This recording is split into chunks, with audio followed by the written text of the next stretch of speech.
Good afternoon, everyone. 10 steps in her healing. Meron po dito sa Bible na babae na 12 taon na dinurugo ang gumaling.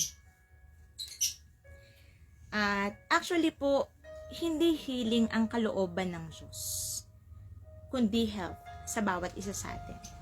Good health. Ito ang original plan ng Diyos at ayaw niya na ang mga anak niya ay may sakit. Kahit nga naman po sinong mga magulang ang tatanungin, ayaw din po nila na magkasakit ang mga anak nila. Amen po. How much more ang Diyos po natin.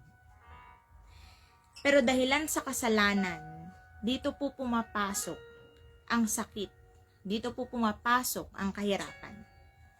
At dito po sa verse natin ngayong hapon, sa Mark chapter 5 verse 25 at 26, ang babaeng 12 taon nang dinurugo.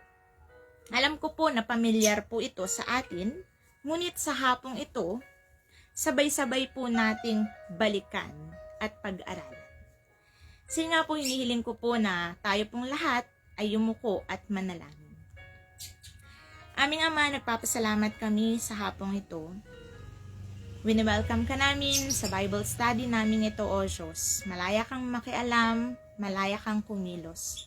Tayaan mo na ang salita mo lang ang magrema sa bawat isa sa amin, O God. Salamat, O Diyos, sa pangalan ni Jesus. Amen. At dito po sa kwento, itong babae ay nagpursige dahil nais niyang gumaling. Siyempre nga naman po, kahit sino sa atin na may sakit, gagawa po talaga tayo ng paraan. Amen po. At itong babaeng to ay hindi lang isang linggo, hindi po siya isang araw, 3 araw na may sakit, kundi 12 years na po. At alam niyo po, ang unang step ng kanyang kagalingan, sabi po dito, ay her desperate condition. Sabi ko nga po kanina, hindi po siya isang linggo. Di ba po kung tayo po ay nagkakasakit ng 3 araw, may lagnat ka lang, magpapacheck up ka na eh. Tama po. Pag umabot pa yan ng 1 linggo, medyo kakabahan ka na.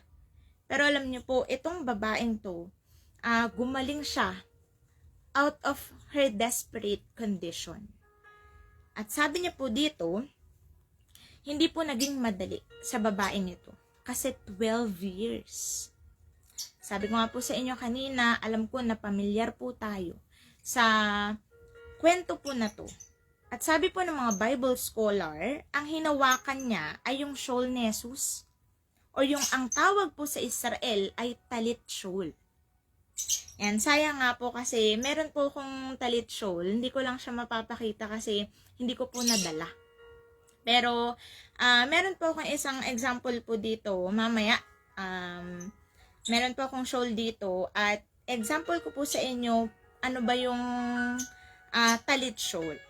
Ayan, so, ang talit shawl po kasi, ay traditional shawl with 4 corners. Ayan, so, ito pong babae, siya po ay hindi pwedeng lumabas. So, bawal siyang lumabas. At hindi siya pwedeng makihalubilo. Hindi siya pwedeng makipag-usap, hindi siya pwedeng makipagmaritesan sa mga kapitbahay po niya. At 12 years na po siyang ganun. Sabi niya po dito, itong babae ay declared as unclean.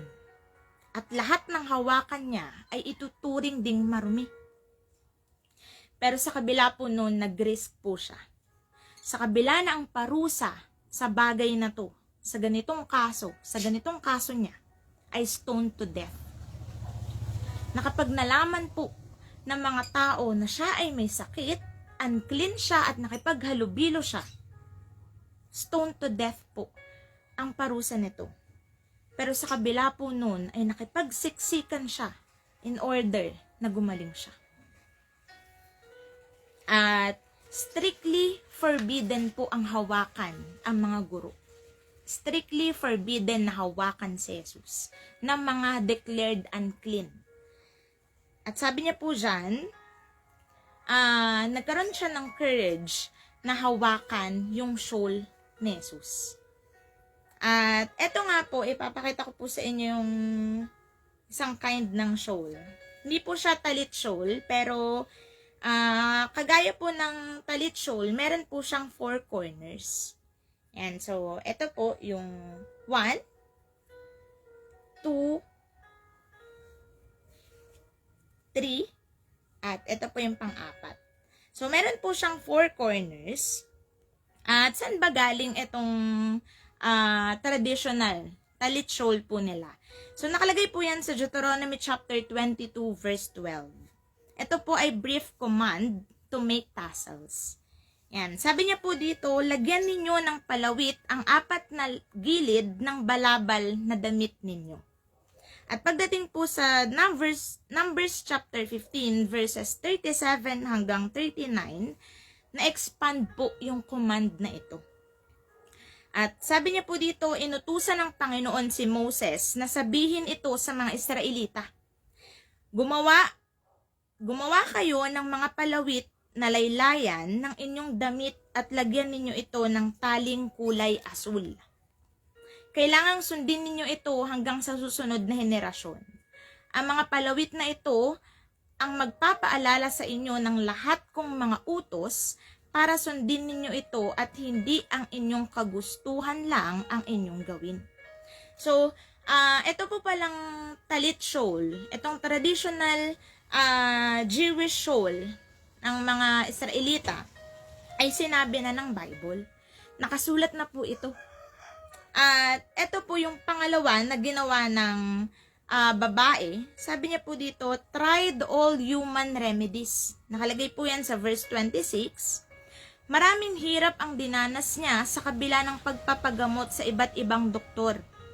Naubos na niya ang lahat ng ari-arian niya sa pagpapagamot, pero sa halip na gumaling ay lalo pang lumala ang kanyang sakit. Ito po minsan yung masakit sa Diyos. Bakit po? Kasi laging siya yung last resort natin. Tingnan nyo po, pansinin nyo po yung verse. Sabi niya, ginawa na niya ang lahat. Big sabihin, ano na siya hopeless na. Lahat ginawa niya, lahat ng doktor pinuntahan niya. At sabi nga ng mga Bible scholar, naubos na yung pera niya. Mayaman itong babae, pero naubos na yun sa pagpapagamot. At alam niyo po, sabi niya dyan, ginawa ng lahat ng babae, pero sa halip na gumaling, lalo pang lumala ang kondisyon niya. Lalo pang lumala yung sakit niya. At balik po tayo dito sa traditional shawl ng mga Israelita, no? Yan. So, ganito po kasi siya sinusuot. At yan, pag magpe-pray po sila, so naka-shawl po sila, yung mga lalaki. Magpe-pray po sila at ganyan. Then, dito po kasi sa talit shawl po, meron yan, yung bawat corners po niyan, meron siyang verses. May mga panghahawakan ka na habang nakatalukbong ka dun sa shawl, may mga verses kang panghahawakan. At ito yung sinasabi mo sa Diyos na habang win-wait mo siya, habang hinihintay mo ang presensya ng Diyos dun sa talit shawl, ang sabi po kasi nila, noong unang panahon, nare-represent po nito yung tabernacle. At habang nasa loob ka ng talit shawl, naghihintay ka ng sagot ng Panginoon. Habang nandun ka sa loob ng shawl, kino-confess mo yung commandment, kino-confess mo yung promises ng Diyos sa'yo. At ito po, sabi niya, meron po kasi tayong 613 commandments dito sa Bible. At dito po, itong babae ay 12 years na siyang may sakit. Alam niyo po, itong 12 na number na to ay biblical number po siya for government or authority. At sabi ko nga po kanina, yung talit shawl po ay may 4 corners. Meron po siyang 4 strings. At ang tawag nga po doon, yung tassels or sa Hebrew ay zit-zit. Ang nare-represent po niya, yung 4 strings ay yung God the Father, God the Son, God the Holy Spirit, and us. tayo po. Ibig sabihin, kung dun sa tassels, pinuluputan po tayo ng 3. At sabi niya po dito sa Isaiah 40 verse 31, those who wait upon the Lord shall renew their strength. Sabi ko nga po kanina, every time na naka-shawl ka, na nagpe-pray ka dun sa loob ng shawl, sabi niya po dyan, naghihintay ka. And while you are waiting under the tent, you are confessing the promises of God. Alam niyo po, dito sa may isa pang trivia, sabi niya, hindi po ba kayo nagtataka kung bakit sa ika-12 year ng sakit niya, dun siya gumaling? Kasi alam niyo po, balik po tayo dun sa sinabi ko kanina, yung biblical number, yung 12. Nagre-represent po yun ng authority ni Jesus. At timing nung ika-12 year ng sakit ng babae, dun po nagministry si Jesus at dun po siya gumaling. So itong babaeng to, ginrab niya yung authority na meron si Jesus. Ginrab niya yung authority na alam niya. Ginrab niya yung authority na yung mga naririnig niya na kayang magpagaling ni Jesus. At sa atin po, sabi niya dyan, there is a time for everything. Hindi ka dapat magsasawang manalangin. Hindi ka dapat magsawa na sundin yung kalooban ng Diyos. Kasi may right time ang Panginoon. May right time ang Panginoon. At sabi niya, tayo po ba? Kailan po ba natin igagrab yung authority na yun? Kailan po ba natin igagrab yung authority na gumaling? Kailan po ba natin igagrab yung authority na yumaman? Kailan po ba natin igagrab yung authority na umalis dito sa pangit na sitwasyon? Ulitin ko po, there is a time for everything. At sabi niya po dyan, kailangan alam mo yung timing ng Diyos. So, ilas ko na lang po dito sa isang kwento. Ayan. Actually, itong kwento po na to ay isa sa mga favorite na illustration po. Itong kwento na to, narinig ko siya sa video clip ng Facebook Ngayon, habang pinapakinggan ko siya, yung alam niyo po yung sa Facebook, kasi kapag yun yung, halimbawa, nakinig ka ng isang kwento, yan, after ng mga pag-scroll mo, yun palagi yung puro kwento na, yung mga lumalabas, which is natutuwa po ako kasi kapag may mga gusto po akong kwento, sinasave ko lang agad. So, kapag may swak na may saktong verse, dun ko kinokonek. At ito pong verse, etong kwento na to, meron isang sundalo. Yan. So, syempre, kapag sundalo, ako ng bata ko, pag nakakita ko na naka-uniform ng mga pulis, sundalo, parang something na nakakatakot. Pero alam niyo po, etong sundalo na to, hindi ko alam kung makikita ko siya. Hindi ko alam kung matatakot ako. Kasi itong sundalo na to, umiiyak siya. Literal na umiiyak siya, umahagulgol siya. At iyak siya ng iyak hanggang sa hindi niya na nakayanan. Alam niyo po yung umupo siya, tapos nagganon siya. Tapos iyak lang siya ng iyak. So sabi ko nga po kanina, kapag nakakita tayo ng sundalo, sobrang ang taas ng tingin natin. Tama po. Lalo na kapag naka-uniform yan, may baril. May Armalite, ganun. Pero itong sundalo na ito kakaiba. Kasi umiiyak siya. At alam niyo po, iyak siya ng iyak. Biglang may bata na lumapit sa kanya. At sabi niya, "Sir, bakit po kayo umiiyak?" Ngayon, iyak pa din siya ng iyak. Makulit yung bata. Sabi niya, "Sir," kinakalabit na niya, Sir, bakit po kayo umiiyak?" Ngayon, alam niyo po, yung sundalo na nakayuko, bigla siyang tumingala at kinausap niya yung bata. Sabi niya, "Gusto ko kasing pumunta dun sa bahay ng presidente." So, sabihin na natin sa Malacanang. Gusto ko kasing pumunta sa Malacanang. Kaso, nung pumunta ako, kailangan daw ng appointment. Kailangan daw ng may mga papers pa, na ganito, na ganyan, papipirmahan kay ganito, kay ganyan. Importante kasi yung sasabihin ko sa presidente at wala na akong time dun sa mga papers na yun. Ngayon, iyak pa din siya ng iyak. Ngayon, sabi ng bata, hali po kayo, hawakan niyo po yung kamay ko. Ngayon, hinawakan niya yung kamay nung sundalo, tapos hinila niya. Imagine niyo po yung paghila ng bata dun sa mama, ganun. Ganun po, hinila niya. Tapos, alam niyo po, unang gate dun sa palasyo, unang gate dun sa Malacanang, yung pinakamalaking gate. Pumasok sila, nagulat po yung sundalo, walang nangharang sa kanila.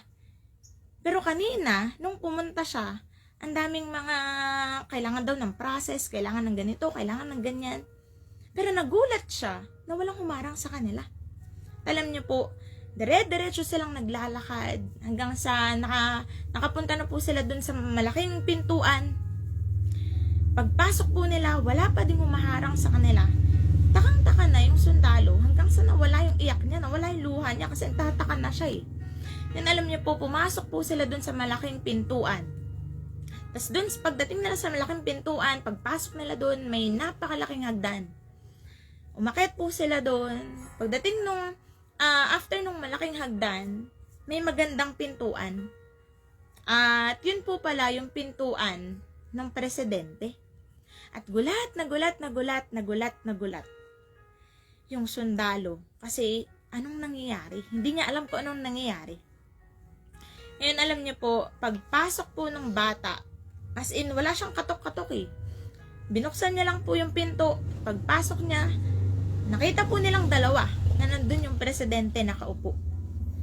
Yung sundalo, yung iyak niya, yung gulat niya, napalitan ng tuwa dun sa mukha niya.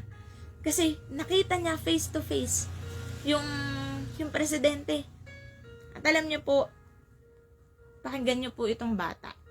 Sabi ng bata, "Dad, may taong gustong kumausap sa'yo."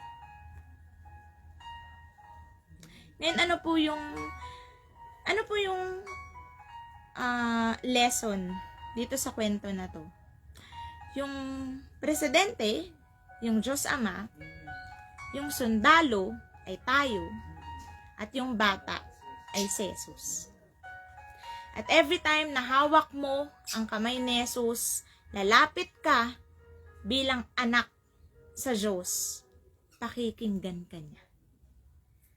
At sa atin po bilang mga Kristiyano, lumapit po tayo sa Panginoon bilang anak. Hindi lang basta bilang servant niya. Lumapit po tayo sa Diyos bilang anak. Pansin niyo po dito sa verse na to, itong kwento na to, tinawag po ni Jesus yung babae na daughter. Pinangalanan siyang anak ng Diyos. At nilinis siya. Sa atin po, maging aral po ito. Sabi niya, yung una ay itong babae, kaya siya gumaling out of her desperate condition. Pangalawa, nag-try siya ng lahat ng bagay, tinry niya lahat. Pero ang ending po, always sa atin bilang mga Kristiyano, ang pinakasagot sa lahat ng panalangin natin, walang iba kundi si Jesus. Sige nga po, manalangin po tayong lahat. Panginoon, nagpapasalamat po kami sa hapong ito. Salamat o Diyos sa mga bagay na tinuro mo, pinaalala mo sa bawat isa sa amin. Salamat o God sa lahat ng pangako mo sa bawat isa. At muli, ikaw Panginoon ang siyang mag-ingat sa bawat kapatiran na nanonood at makakanood pa ng bagay na ito o Diyos. Lord, salamat sa iyong kapurihan sa pangalan ni Jesus. Amen. So, salamat po sa inyong time. God bless you po.